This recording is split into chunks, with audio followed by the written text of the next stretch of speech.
Get this. Weekday mornings from 9 On Triple M.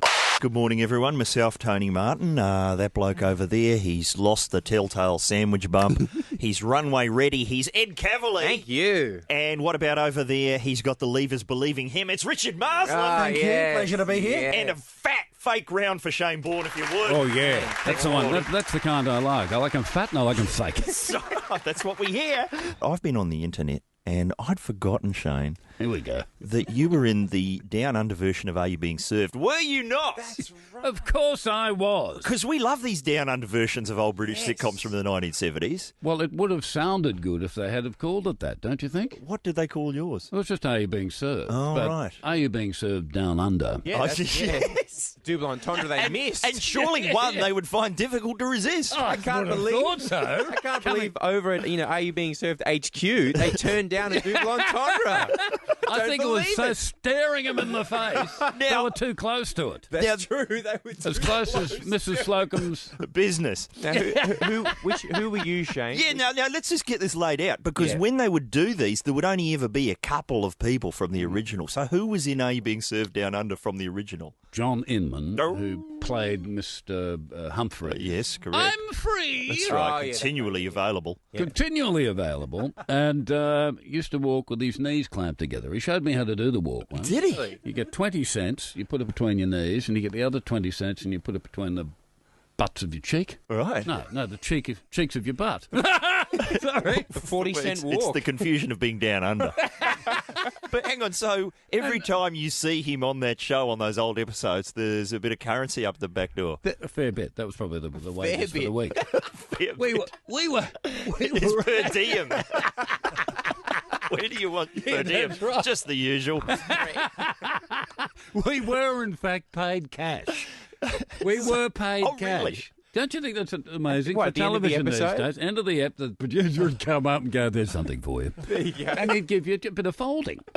But anyway, back to your point. Yes, John Inman was the only original. Yes. And the whole story was he'd come out and he's working at the sister Come out, finally. sister store. The Well, he did have sister he had- store. he had a personal assistant. Right. He came out with, and so it was pretty much the So same what about- show, but with Australian kind of actors. And Who was most Mrs. of them. Slocum? Who was... June Bronhill. Right. And- Pussy up to scratch? Yeah. Sorry, I mean, you've got to. You can't resist. Well, you know, she was a famous opera singer. Ah, fair enough. And so when she got into trouble, Pardonnez-moi. she'd break into, La Boheme. Right. And who were you? In the she break. got into I was the trouble. junior salesman. I was John Inman's, Mr. Humphrey's offside. Oh, you were Mr. Lucas down I was, under. but I was actually, what was his name? Mr. Randall. Oh, okay. Mr. Randall? Yeah, what do you want? So I kind of affected one of those things without doing the English accent, but I had the kind of, Widgie, yeah, that'd be right. Yeah, bloody marvellous. That was a bit of Harry H. Corbett. Yeah, no, it was a bit like that. Or sometimes it sounded a bit like the guy on the bus. Oh, not Blake. I'll get you, Butler. It is a fine line. See, someone else. Ed Cavalier. Somebody else. Ed Cavalier thinks it's a conspiracy amongst older people. What? But they love... He No, can't- I saw it the other night. Come on, I'm not you- walking around thinking of the guy on the buses. Yeah. But it was on the other night because Russell Gilbert is hosting... Yes. Comedy from the vault. Come on, Ed. I've seen you doing Screech from Saved by the Bell around the You office. haven't. I have. You screech up all the time. You have a go at it, Ed. You got to. It feels good to do. I'll get you, Butler. What You got to about, get the mouse going, and I'll get you, Butler. Give it a go. You know you want it. what am I saying? I'll get you, Butler. Yeah, You, yeah. Butler. Butler is the character's name. Give it a go. I'll get you, Butler. No, you got to get your mouth going. I'll get you, Butler. No. I think it's a generational thing. It's a I think the gene has died. The secret is handed down, but the lineage has stopped. Right, okay, how did we get here? We're talking about Always Shane's get here. We always you serious Busters. acting career. Down under. Yeah, I remember seeing you on stage. You did great compere. Well, you and Glenn Robbins were the two best compares in Melbourne comedy, at least, in the late 80s. Well, we had a lot of experience doing that Yes. at venues like The Last Laugh and all those kind of places, and it was good fun. And the thing was, back in those days, was the fact that that's the only place you could see that kind of contemporary comedy. Right. Now it's everywhere. It's on radio. That's, I know, isn't that bad? It's on television, but back then you had to queue up Right. to hear someone do a joke with the F word in it. And pay good money. Yeah. And what came first, the acting or the comedy? Well, the first work I ever did was stand-up comedy, and there were no comedy clubs as such back then. Right. This is kind of early 70s. So where'd you do it? Well, there was I rocked up to the George Hotel. There was a big show on there in the I think they call it is it the Sea View Lounge or something? Anyway, back then it was a show called My Bare Lady. Oh, this is right. Wait a second. Okay. Yeah, hold your horses. My Bare Lady. The guy who ran it was Art Luden, an old showman. They'd do anything. He used to actually he used to sell tea out at the Royal Melbourne Show with one tea bag. He'd make about 300 cups. Brilliant. Apparently, he made a fortune. And who was in My Bare Lady? Well, it was a whole bunch of strippers, Yeah. but classy. Yeah, it sure. was a proscenium art show, if you know what I mean, like a theatrical show. Yeah. It had dancers, guest artists. He used to compare. And it had some acts like Jeanette Pleasure, who I was so in love with. She was a glorious erotic dancer. Oh. Jeanette Pleasure. And all of them, they did 3 numbers, 3 songs. The first song would just be the gloves coming off. Oh. Right. It took them that long because, they were long gloves. Yes. And the second they do something else. She never got all the gear off, but she'd turn around at the end, Jeanette, and she was starkers. Good God. And she was absolutely gorgeous. I was in love with her. I could never find out if there was a Mr. Pleasure. She had a kid who was about 7 or 8. I tried to make friends with him, but he didn't like me at all. Fair enough. There was another act called The Mighty Atom, What was that? and she was about 5 foot. Ah, right. She was the first person. She was the first person who ever said "chookers" Really? to me. I got the fright of my life. I was just about to start, and she said "chookers." What? So where do you fit into this well, I just nude went down- sandwich? Where are you? Who are you coming I on used to, between? one I used to carry the Mighty Atom snakes on. She had a bunch of snakes in a laundry basket, a kind of wicker basket. Snakes and in a laundry basket. Write that down as an I idea. had to take it on before she started. A big curtain and all this kind of stuff. And then she would come out of a tent as an Indian, as a squaw, to the good, the bad, and the ugly. I Right. can't do it. Can't whistle on kid. And she'd stamp around and drop the gear. And then now welcome the comedy stylings yeah. of young Shane Bourne. And I'd come on and die in the butt. Really? The first words I ever heard on stage, I'm in the dinner suit. I've The hired dinner suit. I'm in the dinner suit. The first words I've told some lame, get off, you poofter. Ed gets that just walking down the street, though. Get off your poofter. It was all men at this place, apart from one woman with really short hair and a suit. And but that's where I got my grounding. Wow. And is that, in those days, was that the only place you could do stand-up? Well, it was after nearby. Jeanette Pleasure? It was nearby. It was nearby. It was And nearby. I've got to tell you, they had a big sign out on Fitzroy Street back in those days that said, "This is the show," and the first letter of each word was ridiculously exaggerated and capitalised, so it spelt tits. Right. My Bare Lady, tits. So you knew what you were in for. And you wouldn't be wanting a bloke in a dinner suit No. making, wry observations. Yeah, no, they weren't right. They weren't observations. No, but they weren't. Pathetic bloody, what do you get if you cross? But by the time, yes, I can imagine. I can imagine what you get. Yeah, that's right. It'd be easy to get rid of. Yeah. But when I first saw you, you were doing a lot of, it was the other end of the pool. I remember you presenting Combo Burko, which was a pretty surreal. What's Combo Burko? That was the bloke we talked about. He used to have his head in the bucket of death. Oh, Remember I that love bloke, that. Tim Oh, Scully? yeah, that guy's great. You were doing Forgot things- about him. You were presenting data as theatre, basically, by the time I saw Yeah, you. now there was a lot. Those were in those days. It wasn't just stand up, was it? It was kind of Oh, it was alternative cabaret. It was all and- happening. and all that kind of stuff. You, in those days, you've grown apart, but you bore an uncanny resemblance to Steve Martin, I remember in those days. And then didn't you work with Steve Martin? Did 1993? He was out here with his then wife, who was doing The Man from Snowy River in more ways than one. Right. And, That's true. He took the opportunity while that was going on to workshop a play. Okay. With I know you. what I'll do.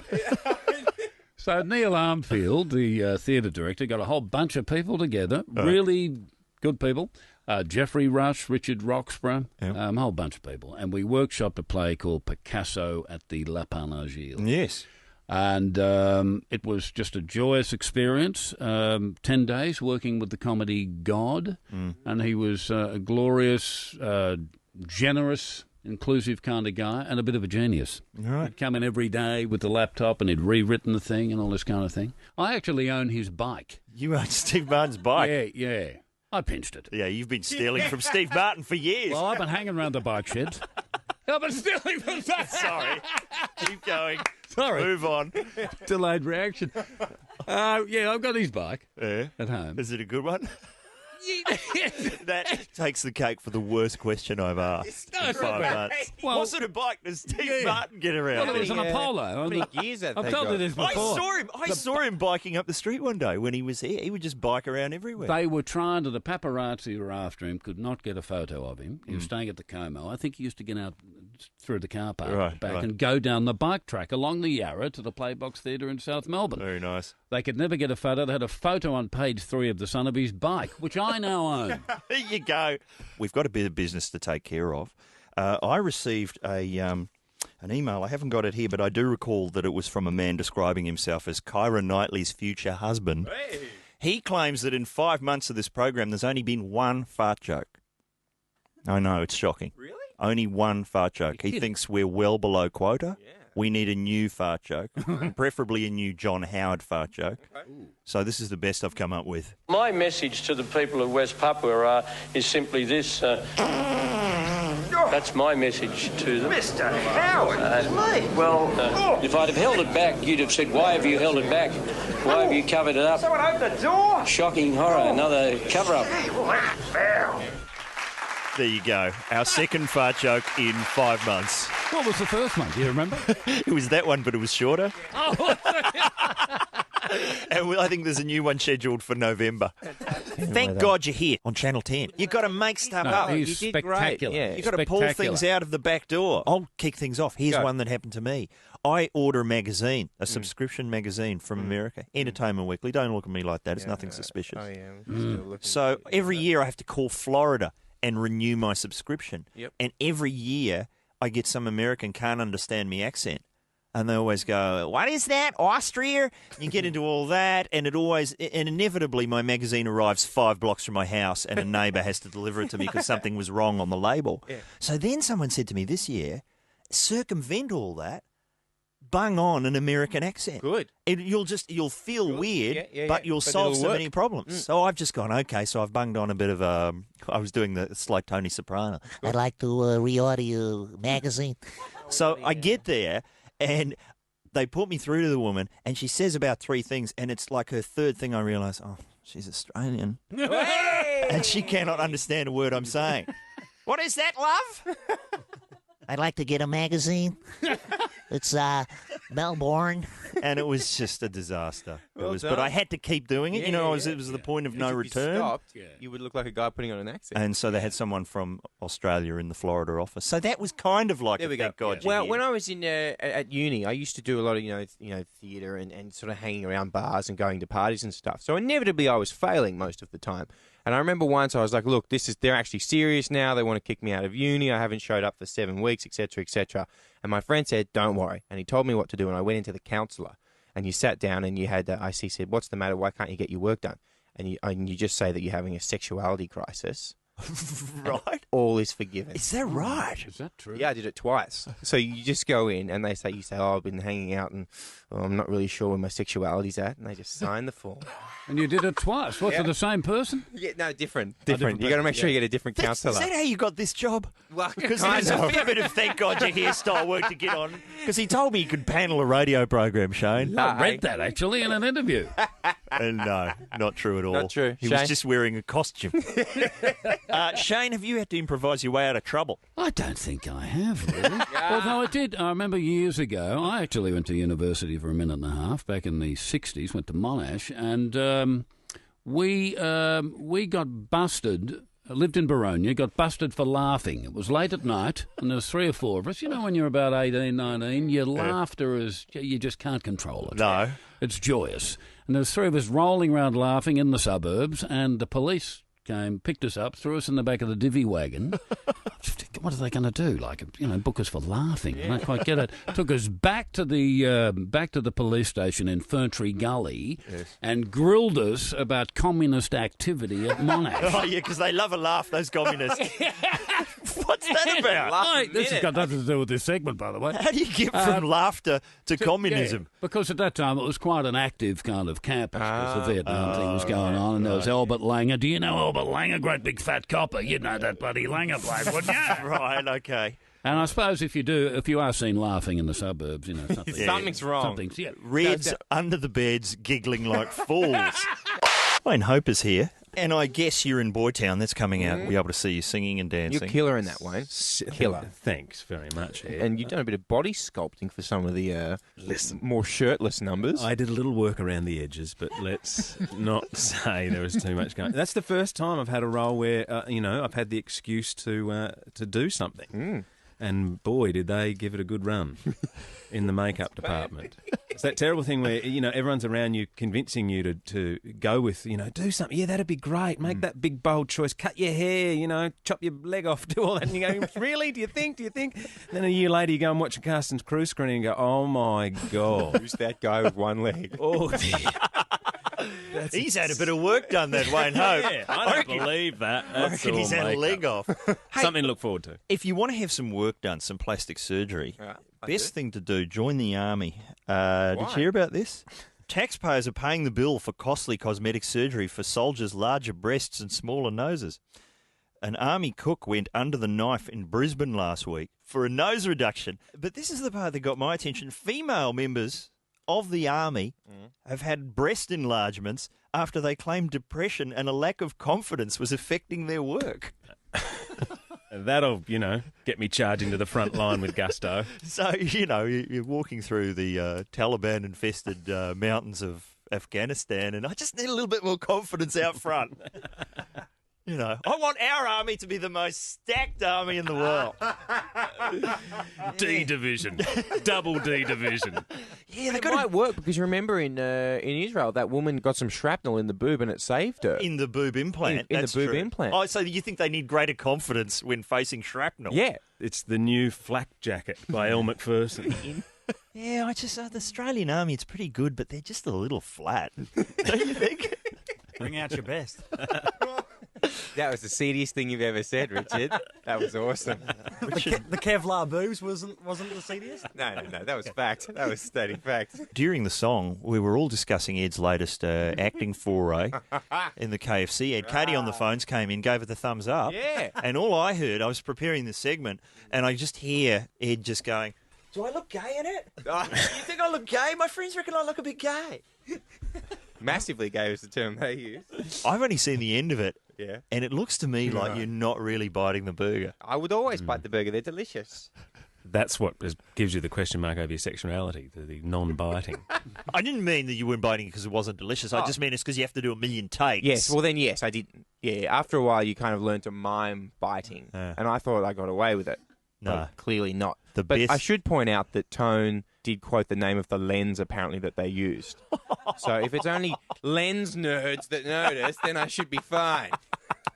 Who else in the world watches ads going, yes, that's a Carl Zeiss 409 they've shot that They've with? got the 14 mil. That would have been much funnier if on the 18 mil. Look, the Emmy, was it the Emmy Awards the other night? Gee, How'd they go? Farrah Fawcett and Barry Manilow. It was just like a puppet show, really. It was like a bizarre puppet show. What is going on the Why top is he of still sporting a flat top? Manilow? Yeah. Oh, after is all that his these real years. hair? What was that about? Someone's flat top. Looked like one of those, lamps with fibre optic. It changed colour. Switch him on at A the back. mood lamp. But there was Helen Mirren Oh, yeah. winning. Is that an Emmy? Yes, That's an Emmy. for Elizabeth I. She's playing classy and stuff. Elizabeth I. Yep. And now she's done the sequel. She's playing Elizabeth II, in a new movie. Have you seen this? No. About the current Queen, right? Oh. And it's all about how the Queen was, distant and emotionless when Princess Diana died. And it's all and it's just hilarious lookalikes. Is it? The farmer from Babe is Prince Philip. Yes! The farmer from Babe is Prince Philip. Helen Mirren is the Queen. The pig from Babe is the corgi. You've got to have a look. Who else? A bit of fur on it. So what would you call that movie? What would you call that movie? Let's all have a crack at it. Lizzie 2, The Quickening. Quickening. Lizzie 2, Electric Boogaloo. Whoa! No. What do you reckon it's called, Wayne? Oh, carry on up my Buckingham. No, this is what they've done. They've had an ideas shower. Oh, yes. Right? They've all got drenched in the ideas shower. Got the filter ready. And they've gone, what are we going to call this film where Helen Mirren's the Queen? Hey, I know. Let's call it The Queen. Oh. That's what it's called. It's The Queen. And I have to say, Helen Mirren, quite good as the Queen, quite spooky. She's good. Oh, yeah, she's quality. But that's not trying, is it? Not trying. The Queen. Queen. Not trying. That's pre-razzle dazzle filter, that is. Nice crackle. Thank you, Guzzy. Guzzy Sampson. Josh Lawson is guzzying up. That's a good Guzzy. Josh is filling in for Lily Tomlin. And Guz Sampson, apparently. So, apologies to people who tuned in expecting to hear Lily Tomlin. And apologies for those tuning in to listen to Josh Lawson, who don't really give a crap about Lily Tomlin. Tony. But, I'm not putting you down, Josh. Oh, it's okay. It's all right. It's just, she has a very specific following. I know. I'm not sure if there's much crossover. There's a couple of people. But, hey, next week we have got a fantastic list of guests. A federal magistrate told the government solicitor that including Osama bin Laden on the list was farcical. That's not happening, is it? I don't know. Didn't he pull out? Federal magistrate. He wanted too many demands. What did he want? Oh, disarm the West, things like that. Stuff that are beyond our purview here at the Get This desk. Yeah, purview. Cop that. God, I've copped it. We have got a great list of guests. The list also contains 13 people either known to be dead or in custody at Guantanamo Bay. That's just simply not accurate. What are you doing, Richard Marsland? Maximum. It's all my fault. Josh, you were on a blind date the other night, were you not? Where? Oh, God. Yes, I was. You were. How do you know that Josh was on a blind date? Because I was spying on him. Okay, so what had happened was I don't go on blind dates often. But you'd been once a week, and and I said to Ed, "Listen, I don't feel comfortable about this. So if you can go to the adjacent restaurant." Yeah. And I'll sit by the window in the restaurant next door, and if it sucks, I'll give you a signal. And what's meant to happen? The signal was bust in with a fire drill. We're out of there. I'd blow hot breath on the glass and draw "Help Me" backwards so that Ed could see it. But the thing was, it was going swimmingly. And when I walked past, Josh was being all like classy with a bottle of water. He was like, "Some more, my lady. Why not?" And then you walk past, and then does Josh go, and there's my friend from the KFC ad. Yeah. Just happens to be here. I do like to name drop like that. But no, it was okay, actually. It was Good ended up times. being fine. Yeah? But thanks for bringing that up on air. That's terrific. That's tremendous. I had to. Nothing else to report on that day.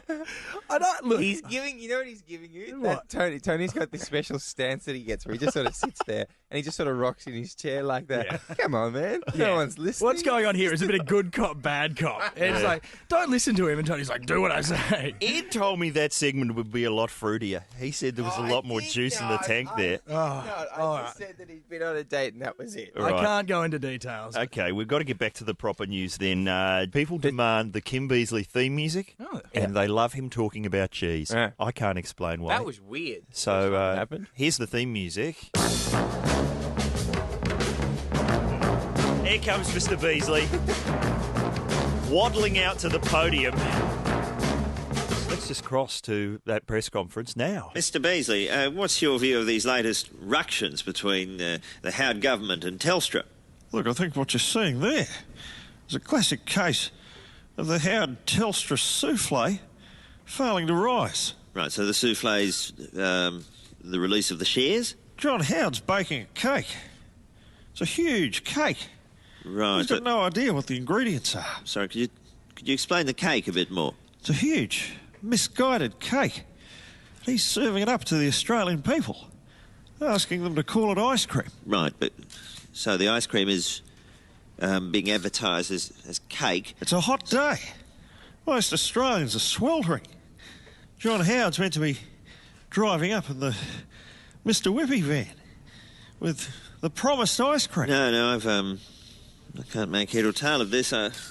Why is he in a van? It's an ice cream van full of dairy products that he's trying to unload on the average Aussie battler. I'm assuming these are the shares, the Telstra T3 shares. He's offering them shares and a bad piece of steak. Right.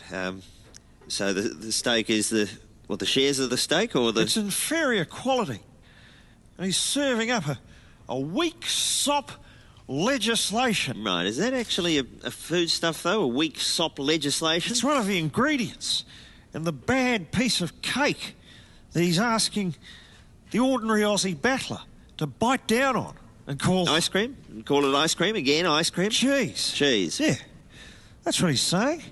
He's saying I've got a nice piece of cheese for each and every Aussie battler. But where's the cheese? Well, well, where is it? Where is this cheese that he's always going on about? That ordinary Australian families are being asked to take home and serve up. Right. Is the cheese the shares? Are we back there now? Cheese?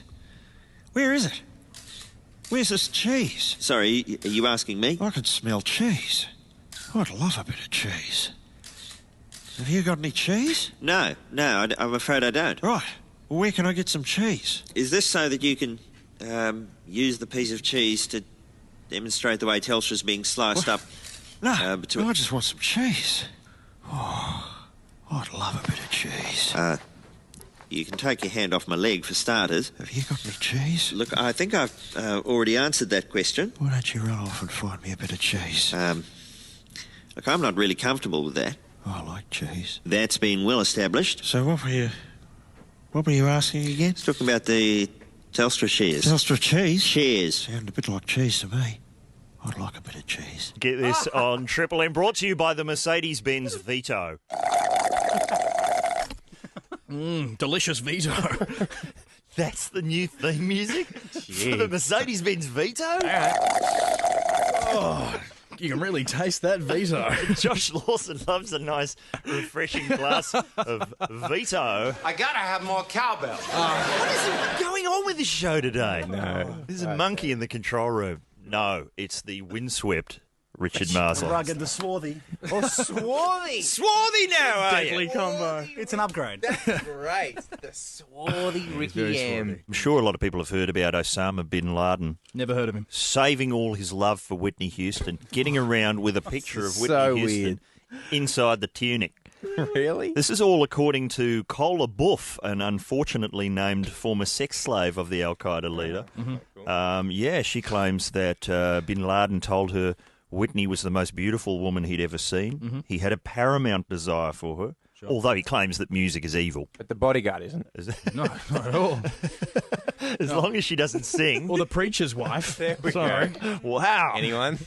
Was that Whitney Houston? Yeah, that was Whitney and Denzel. Denzel. Oh, I was thinking of the astronaut's wife. No, not quite. That's Charlize. Oh, Charlize Theron. Oh, you've done it. You set off Charlize Theron's Naked Time theme music. Sorry about that. Charlize loves to have naked time around the house. What's she Told doing me. today, Tone? She's reaching for a high shelf. She looks so pretty. It's right up the top there. You're going to have to stand on your tippy toes, Charlize. She's so pretty.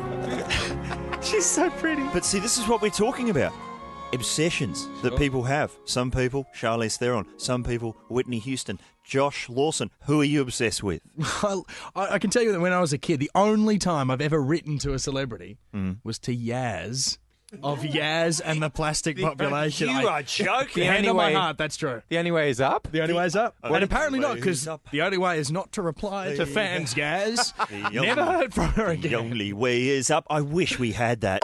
Lachy Hulme's here. That must mean it's the movie show. it is. Here's something I know you've got firm views about, the JFK assassination. Yeah. And I'm sure you're aware that Nellie Connolly, who was Has passed away, yes, That's yeah, right. yeah. She was the last remaining person who was in the motorcade. In the motorcade, she was. And I'm a little pissed off at Nellie.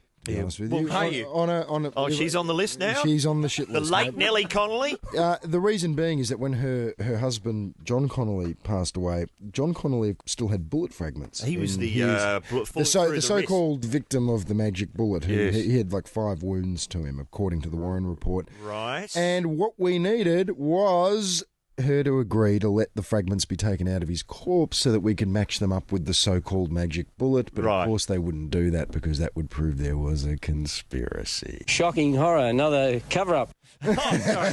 John Howard's on board. When you say we, are you talking about Triple M or no? Or just, there's so much to do on this show. We don't have time to be removing bullet fragments from corpses. I'm telling you. But this woman was 87. That's suspicious. What's going on there? Massively suspicious. Dead at 87. I don't like it. Work that out. She was a marked woman. We're looking for great movie moments because haven't they done one of those Time. dopey polls? TV Guide's 50 greatest movie moments of all what are time. they? Top 10. Your predictable things: Titanic, the boat sinking, A Night at the Opera, Singing in the Rain Dance, Wizard of Oz, The Meltdown. Yeah, they're good. Exactly. But they're obvious. Seen it, been there, done that. Cavalier, what have you got? Exactly. I'm going to go for a small bit, a tiny bit, in Revenge of the Nerds. A tough guy throws a nerd through the lobby of a hotel. He smashes into a pot plant. A nerd. Yeah. And another nerd jumps into shot and goes, safe! As if he's slidden in for a baseball. And it is incredible.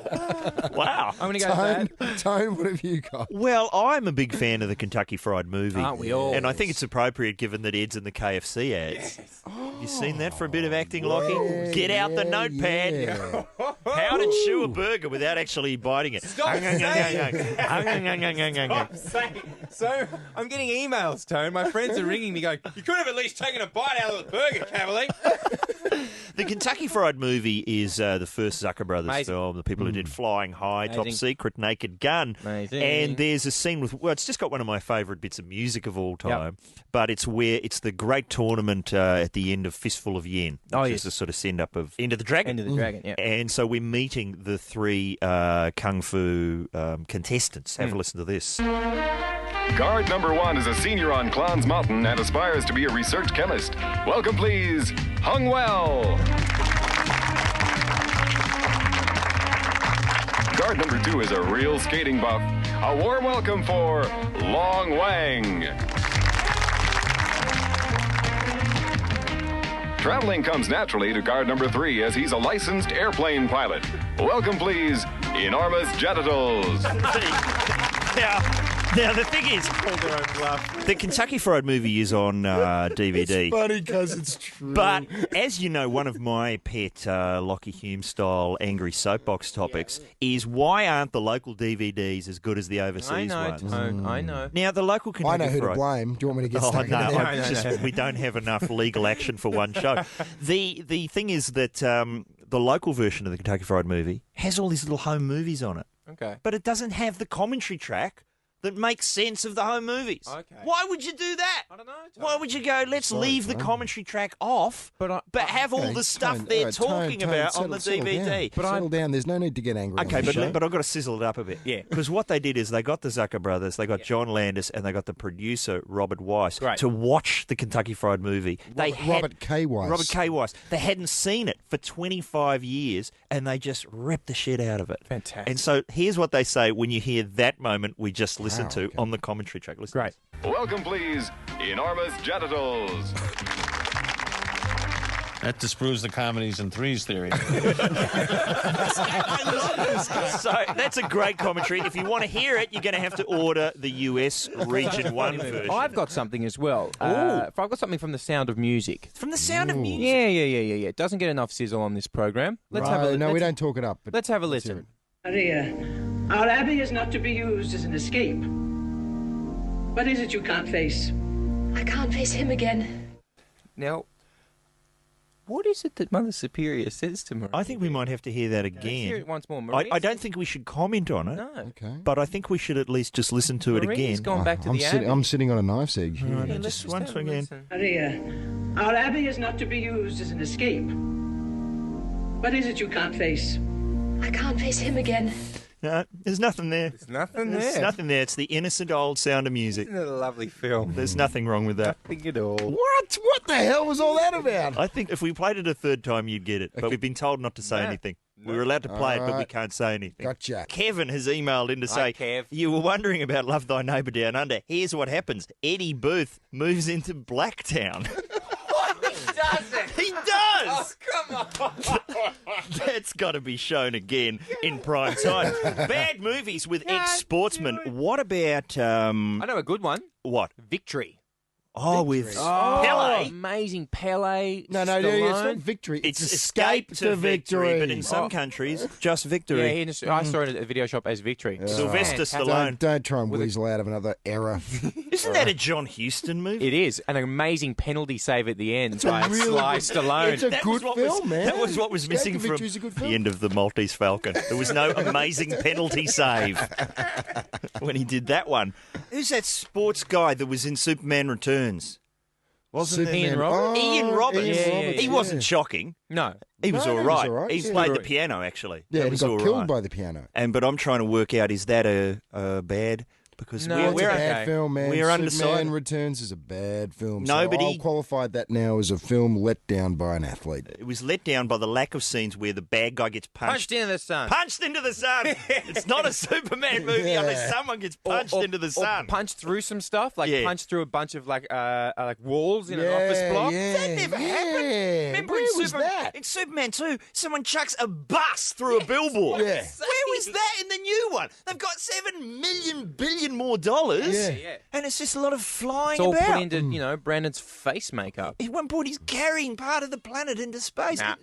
It's slow. And it goes forever. You're just carrying a heavy thing. Man, Not good enough. Punch, the guys. big problem with Superman Returns is that Bryan Singer wanted to set this thing up to be essentially the successor to Superman 1, Superman 2.